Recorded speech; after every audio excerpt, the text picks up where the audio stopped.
In April 2025, a deadly ambush in the Kashmir regions reignited fears of war between India and Pakistan. Militants attacked a bus of Hindu tourists, killing 26 people. India immediately struck multiple sites across the line of control in Pakistani-held territory, saying it hit terrorist infrastructure linked to the attack. Pakistan condemned the strikes, claiming civilians and mosques were hit and vowing retaliation. In this tense atmosphere, both nuclear-armed neighbors braced for the worst, a stark reminder of decades of conflict over Kashmir. The roots of the India-Pakistan conflict lie in the 1947 partition of British India, which created a Muslim-majority Pakistan and a Hindu-majority India. This hurried division triggered one of history's largest migrations and widespread violence as Hindus and Muslims moved across the new border. One flashpoint was Jammu and Kashmir, a Muslim-majority princely state ruled by a Hindu Maharaja. At first, Maharaja Hari Singh wanted independence, but in October 1947 he sought India's help when Pakistani-backed tribal fighters invaded. In return, India insisted he formally accede to India. Thus began the First Kashmir War, 1947-48, as both armies and irregular forces clashed for control.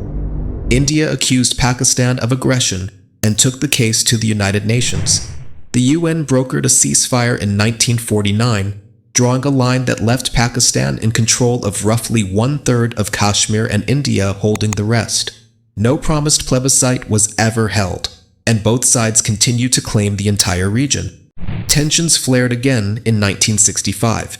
In August, Pakistan secretly launched Operation Gibraltar, sending infiltrators into Indian Kashmir, hoping to spark an uprising.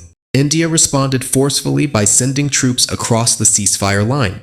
Fierce battles erupted, spreading outside the mountains into the plains. Giant tank duels and airstrikes roared along the border.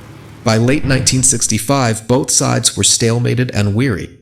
International mediation led to a UN-enforced ceasefire in September 1965, essentially returning to the status quo ante. The fighting had failed to resolve Kashmir, but it set a pattern of tit-for-tat war.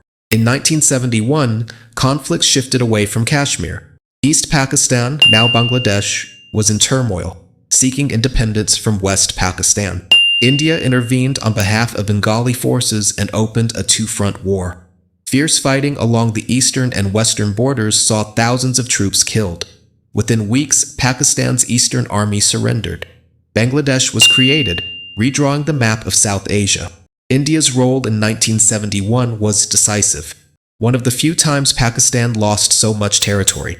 Both countries would later carry out nuclear tests, India in 1974 and Pakistan in 1998, ensuring that any future war carried even graver risks.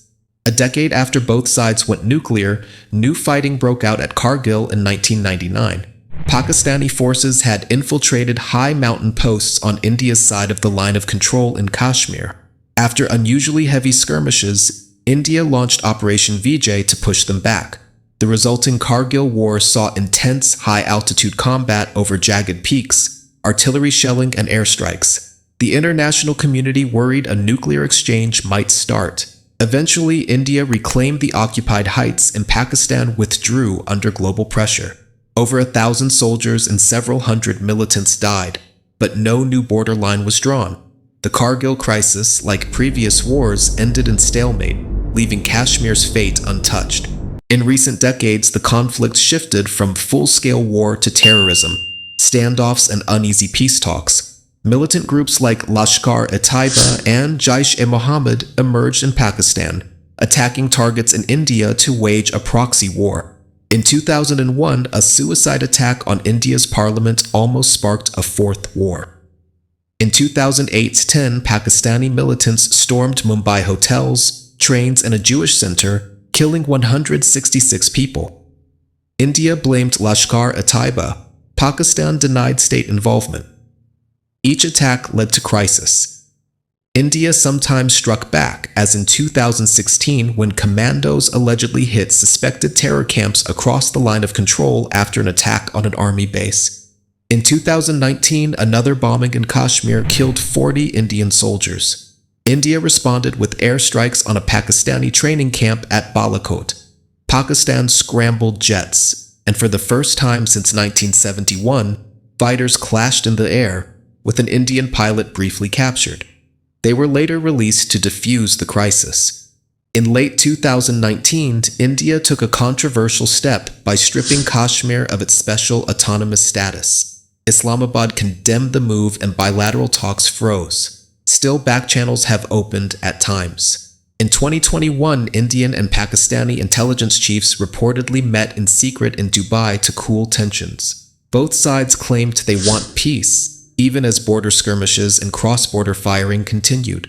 Most recently, 2025, India has accused Pakistani-based militants of a terror attack on tourists in Kashmir and launched Operation Sindoor, striking sites it says were used by militants. Pakistan insists it had no hand in that attack. Both nations exchange blame routinely. India points to Pakistan for cross-border terrorism, while Pakistan charges India with human rights abuses in Kashmir. The line of control remains heavily militarized, with occasional ceasefire violations killing civilians on both sides. Throughout, each country has asserted its claims. India maintains all of Kashmir as its integral part. Pakistan says the Muslim-majority regions rightfully belong to Pakistan. This bitter dispute over one of the most beautiful yet haunted valleys in the world has resulted in 3 wars and dozens of skirmishes since 1947. Despite nuclear deterrence and international mediation, a lasting solution has remained elusive, a testament to how deep and intractable the conflict has become. The history of India and Pakistan is written in wars, words, and wounded lives. From the bloodshed of 1947 to the latest clashes in 2025, both sides have felt grief and fear. Yet there have been moments of cautious hope. Ceasefires, talks, and shared concern by outside powers to prevent catastrophe. The people of Kashmir live in the middle of the standoff, yearning for normalcy. The question remains, can reason and dialogue finally outweigh decades of distrust? We'll leave that to history to decide. Thank you for watching this deep dive into the fraught relationship between India and Pakistan. If you found this video insightful, please subscribe for more detailed documentaries and help spread understanding by sharing the story of Kashmir.